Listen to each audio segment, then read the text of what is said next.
देखिए दर्शकों, एक बड़ा कंफ्यूजन रहता है कि देसी गाय कौन सी है।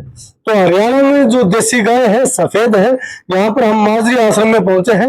ये देसी गाय है। हमारे साथ आचार्य कमलकांत जी हैं। पूरा बताएंगे इनको गऊ के बारे में भी विशेष ज्ञान है। तो देसी गाय जैसे कि ये खांज खो रहे हैं और देसी गाय हमारे साथ खड़ी है, बिल्कुल सीधी है। तो आचार्य जी नमस्कार जी। नमस्ते। सबसे पहले तो सभी दर्शकों को जय गौ माता, वंदे गौ मातरम, भाई राजीव दीक्षित की जय। देखो, देसी गाय का अर्थ यह है कि जिस क्षेत्र की, जिस जलवायु की जो गाय है, गाय और नंदी महाराज नर और मादा के माध्यम से जो गाय तैयार हुई है, प्राकृतिक जो परमात्मा के द्वारा तैयार है, वो देसी गाय है। आजकल जैसे जर्सी गाय आ गई है, दो जीवों को मिला के बनाई गई है, तो वो देसी गाय नहीं है। जो विदेशी गाय है वो देसी नहीं है, क्योंकि इस जलवायु की नहीं है। तो सबसे पहले देसी गाय का ये मूल आधार हो गया। उसके बाद हर गाय की अपनी पहचान है। जैसे हरियाणवी नस्ल जो है, हरियाणवी नस्ल में हम्प बहुत अच्छा होता है ना। और जब भी देसी गाय हरियाणवी नस्ल पे हाथ फेरोगे तो उसके बाल उतर के आ जाएंगे आपके हाथों में। आप उसको जितना लोगे बड़ी अच्छी खुशबू आएगी। उसकी आंखों में आप देखोगे बड़ा प्रेम भाव नजर आएगा आपको। ये जो सींग है, ये हरियाणवी नस्ल की पहचान है। उसके बाद ये देखो आप, ये गल कमल है, ये हरियाणवी नस्ल की देसी गाय की पहचान है। ये जो गल कमल है, ये देसी गाय की पहचान है। देसी गाय को कभी भी आप रंग से नहीं मापना है कि भाई सफेद ही रंग होगा। काले रंग की भी होती है, लाल रंग की भी होती है। तो ये मुख्य मुख्य पहचान है। कुछ क्षेत्रों में गाय का हम्प छोटा होता है। जैसे पहाड़ पे आप जाओगे तो जो पहाड़ की नस्ल है उसका हम्प छोटा मिलेगा, क्योंकि वहां गाय का आकार भी छोटा है। तो देसी गाय का मूल आधार हो गया हमारी नस्ल के नंदी और गाय के द्वारा जो तैयार हुई है। हरियाणा में हरियाणवी साहिवाल, पंजाब में साहिवाल है, आपके गुजरात में गिर नस्ल है, दांडे और डांगी नस्ल है, राजस्थान में कांकरेज नस्ल है। ऐसे पूरे भारत में अभी भी 46 नस्लें बची हुई है। तो वो सारी नस्लें ही देसी हैं। जैसे गुजरात के लिए गिर देसी है, राजस्थान के लिए कांकरेज देसी है और हरियाणा के लिए हरियाणवी देसी है। अब गाय का गोमूत्र लेते समय एक बात का विशेष रूप से ध्यान करना है कि गाय बीमार नहीं होनी चाहिए। और गाय स्वस्थ है तो उसके मन से आपको पता चल जाएगा। खाना पीना खा रही होगी, उसकी जो है नाक के ऊपर पसीना होगा, यहां पर पसीना मिलेगा। ये स्वस्थ गाय की पहचान है। इसके बाद गाय जब गर्भवती होती है, तो गर्भवती होने से पहले आपको गोमूत्र नहीं लेना है, क्योंकि उस समय कुछ प्राकृतिक प्रक्रिया होती है। तो गोमूत्र के साथ मिश्रित होके वो तत्व साथ में आते हैं, इसलिए वो गोमूत्र नहीं लेना है।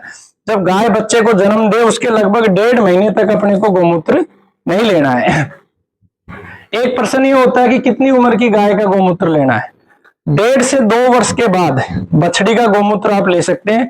उम्र बड़ी कितनी भी हो, लेकिन कम से कम कैंसर के जो रोगी गोमूत्र लें वो 1.5 वर्ष से अधिक की गाय का गोमूत्र लें। आप रंगों के बारे में पूछते हैं कि कौन सी गाय, सभी गायों का गोमूत्र श्रेष्ठ है। किसी भी क्षेत्र की गाय का आप गोमूत्र ले सकते हैं। अगर आपके पास गाय के स्थान पर नंदी हो तो नंदी का गोमूत्र मैंने जो अनुभव किया है, गाय के मुकाबले 10 गुना ज्यादा काम करता है। वो बहुत ज्यादा तीक्ष्ण होता है और बहुत तेजी से शरीर के अंदर फैल जाता है। तो नंदी का भी गोमूत्र आप ले सकते हैं। तो आपको बीमार गाय का नहीं लेना है। अभी तुरंत जो गर्भवती हुई है, बारवे जो दे रही है, उस गाय का नहीं लेना है।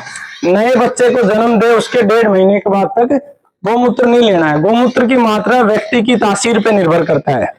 जैसे जिन लोगों को गर्मी ज्यादा लगती है, वो गर्मी के सीजन में 20 ml गोमूत्र में 40 ml पानी मिला के लें। और जिन लोगों को गर्मी कम लगती है वो गोमूत्र की मात्रा 30 ml तक ले सकते हैं।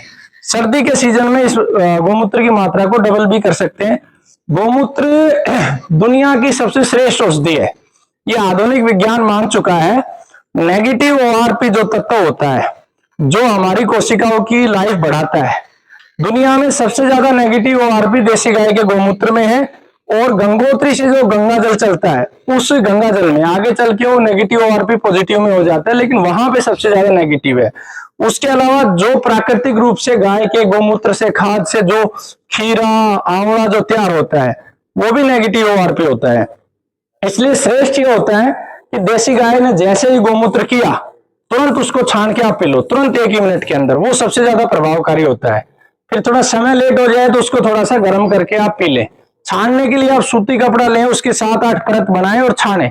अब ये सूती कपड़े का प्रावधान ऐसा है कि अगर गाय के गोमूत्र के साथ कुछ और अंश आ जाए तो वो छटनी हो जाए। ऐसे गाय के गोमूत्र में कोई विषैला पदार्थ या कोई नुकसानदायक नहीं होता है, बट गलती से थोड़ा गोबर लग के आ जाए तो वो उसकी छटाई हो जाए। अब ये गोमूत्र कौन कौन बीमारी के रोगी ले सकते हैं? गोमूत्र एक ऐसी औषधि है जो सर्व रोग नाशक है। धरती की ऐसी कोई बीमारी नहीं है जिसको गोमूत्र ठीक नहीं कर सके। सभी बीमारियों में गोमूत्र को आप प्रयोग कर सकते हो।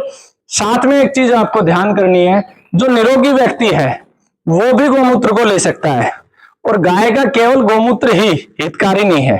आप जब भी जिस भी गाय का गोमूत्र लें, कुछ रोगियों के घरों पे गाय नहीं है, मेरी सबसे प्रार्थना है एक गाय एक बछड़ा जरूर रखें, लेकिन शहर में किसी भी कारणवश नहीं रख सकते तो जब गाय से गोमूत्र लेने जाएं तो गाय के लिए कुछ वनस्पतियां तोड़ के ले जाए, 2-4 पीपल के पत्ते, 2-4 बरगद के पत्ते, आसपास घास है तो घास ले जाएं, हरी दूब ले जाएं, पहली रोटी जो घर की है वो गाय की निकाल के वो गाय को प्रेम पूर्वक खिलाएं, और फिर जो है आप वो लें। और दूध जो प्रयोग कर रहे हैं उनके लिए एक विशेष बात है कि ऐसी गाय का दूध ले जहां पहले उसके बछड़े को दूध पिलाया जाए। ये भी पूरा साइंटिफिक है। जब बछड़ा दूध पी लेता है गाय का, तो जो गाय का दूध पहले बछड़ा पीता है तो जो बाद में दूध निकलता है वो बहुत सात्विक हो जाता है, और उसके अंदर पॉजिटिव वाइब्रेशन एनर्जी बहुत ज्यादा हो जाती है।